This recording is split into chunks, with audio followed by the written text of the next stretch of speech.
too out of sync. It's old school comic book reviews or new school comic book reviews, and here's some of the comics I got recently. Let's start off here with Defenders #9, written by Mac Fraction, and the cover is by Terry and Rachel Dotson, and the inside is by Jamie McKelvey, who's kind of more of an indie comic book artist. You know, he did a series called Phonogram. I think that's what I know him from. But it looks like he's kind of made the transition to superhero comics pretty well. I know he did an issue of Secret Avengers a little while ago, and his art in here is pretty good too. I really like it. The only thing I didn't that was kind of like iffy on. There's a big double page splash scene of a big giant action scene that's a little bit kind of stiff, but for the most part, you know, I really like the art. And I'm actually pretty surprised at how much I'm still enjoying this series. I basically picked it up because you know, I kind of like the idea of that sort of semi-classic you know, Defenders lineup: Doc Strange, Namor, Silver Surfer, a Hulk type person. You know, you got Iron Fist in there, and you know, you have random other sort of Marvel heroes kind of like drifting in and out. You know, I really like that idea. And I kind of figured, well, you know, initially I picked it up because of that and the fact that Terry and Rachel Dawson were doing the art, and I figure I'll probably get the first, you know, three, four, 5 issues and whatever. And when they leave, I'll probably leave. But actually, the story has still got me interested. This particular issue, they end up time traveling back to the late '60s, and they end up meeting Nick Fury, and they have this kind of just a crazy confrontation with a bunch of crazy Hydra agents, and it's kind of nutty and offbeat, but it's still fun. You know what I mean? So yeah, I'm still enjoying this series, much to my surprise. Earth 2 #4. This is a series that when it was first announced, I was kind of like mad on, because I was like, yeah, okay, you know, it's just another you know, just another alternative world story, whatever, whatever, whatever. But then I saw a couple of good reviews of it, you know, and I was particularly taken by a review by a guy named, I know on the interwebs as Kuramas. He's here on YouTube. I don't think he really does a lot of videos or anything, but I actually really know him from another site that I'm on called Inveterate Media Junkies. He was talking about how much he liked it, so I decided to take a chance on it, and I actually had pretty much fun with this issue. Here we get, in this particular issue, we get Hawk Girl. We get Hawk Girl teaming up with the Jay Garrett Flash. We get to see the new Alan Scott, and we get to meet a new Atom character as well. And they basically have a pretty much kind of a throwdown with the all new Solomon Grundy. And I like it. I like it a lot more than I thought I would. It's just a really fun superhero romp. The story is by James Robinson, and the art is by Nicola Scott. Nicola Scott.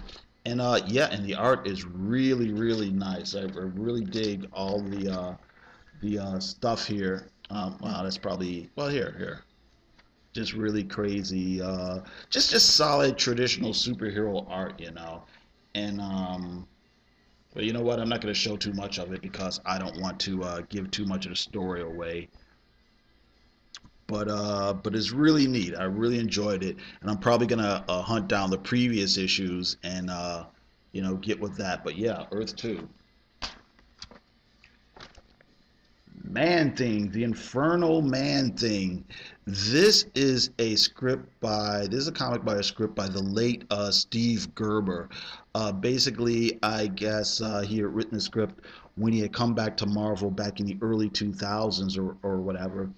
And the art was supposed to be by Kevin Nolan, and for whatever reason, the project just got delayed and delayed and delayed. And recently they, I don't know, pulled it out and decided to finish it up. It's pretty interesting. It's pretty intriguing. It's basically the story of this writer who may or may not be having a nervous breakdown. He may or may not be haunted by demons, and that's really what the story's about. It's kind of a sequel to a story that's another Man Thing story that Steve Gerber had done back in the 70s, and they reprint that story in here as well. Now, me personally, I like the Kevin Nolan art. However, he did a redesign of Man Thing that I'm kind of like iffy on. At first, when I flipped through the comic, I'm thinking, oh, all this stuff is happening in the writer's mind, so that's why Man Thing looks weird. But actually, it is the actual Man Thing. And let's see here. Here is. I'm trying to show you a picture of it. Okay, here's how Man Thing looks in this series. So that's a considerable difference between the normal classic Man Thing, which is who we get on the cover. But if you can get past that, it's actually a pretty good series. And I'm definitely on board for, I'm going to get the last part. Now, here was the surprise of the week for me. Hawkeye, you know what I mean? I've always liked Hawkeye. Hawkeye's always been a pretty fun, intriguing character. But, the cynical side of my brain is like, yeah, they're just giving Hawkeye a comic because he's in the Avengers movie, and this is the management at Marvel trying to cash in or whatever. But I said I'll give it a try or whatever. And it's actually pretty neat. Once again, this is something else written by Matt Fraction. I was a little bit surprised by it, how much I enjoyed it. And the art is by David Aja. Basically, they on the intro, they describe this particular story as Hawkeye on his days off. And that's a pretty apt that's a pretty apt description. Basically, it's Hawkeye interacting with people in his neighborhood and in the community and taking down some petty criminals, whatever. It's all very down to earth, but it's good. It's a tight little story. You get to feel what type of person Hawkeye is, his type of personality, how he relates to people. You get to see a little bit of his skill, just his basic hand-to-hand skill and stuff like that, and I actually really enjoyed it. I like the art by David Aja. It made me think of David Mazzucchelli's art in Batman Year One. It's very reminiscent of that, but I think it suits this kind of down-to-earth story very well.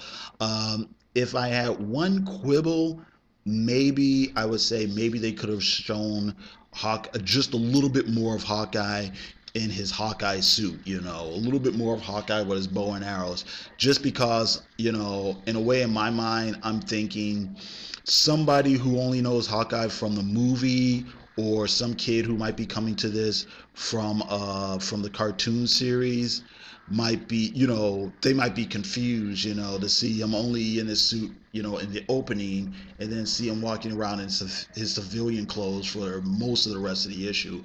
But, and they might be thrown by that, I wasn't thrown by that, but I already know who the character is, and I already like the character.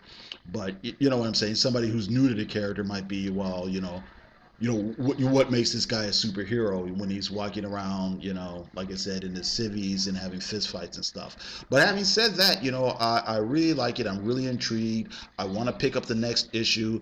I think I read somewhere else online that eventually Hawkeye's gonna team up with Kate Bishop, who was the female Hawkeye over in Young Avengers, and they're gonna kind of have some sort of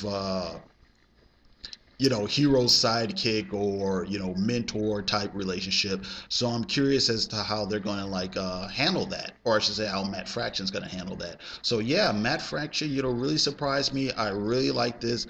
I'm into it. I'm on board. I want to read the next few issues. So that's it. I hope this video comes out okay. Let me know what you think, and you guys all have a great day.